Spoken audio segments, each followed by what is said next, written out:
Did you know back then, have any idea that he would become a guy who finishes 5th in the MVP voting and looks this good?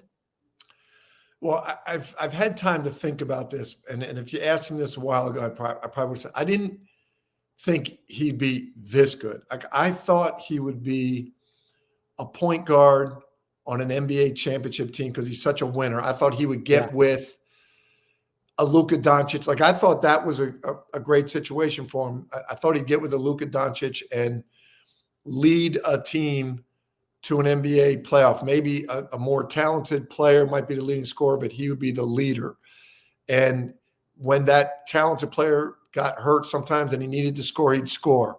That's what I thought his NBA career would be.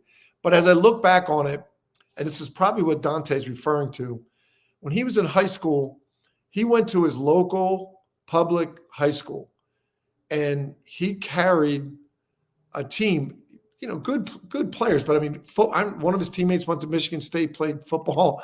One guy went to Rice and played basketball, but it was a public school team. It wasn't, a recruited team. And I watched him go against the top teams in Chicago, in the state of Illinois, and take them to a state championship. It was some of the most incredible, and again, 56-point games in incredible atmospheres where everybody was against him. So I watched that. Then I watched him when he came to Villanova, kind of struggle in his freshman year a little bit. We won the national championship, but Ryan Arcidiacono was the go-to guy. He was the man running the show. Those two were very close. But I do remember when Ryan graduated and then Jalen became a sophomore, I remember thinking to myself, Jalen's far more comfortable being the go-to guy and the guy that carries the team than he is being a complimentary guy, even though he did a great job as a complimentary guy.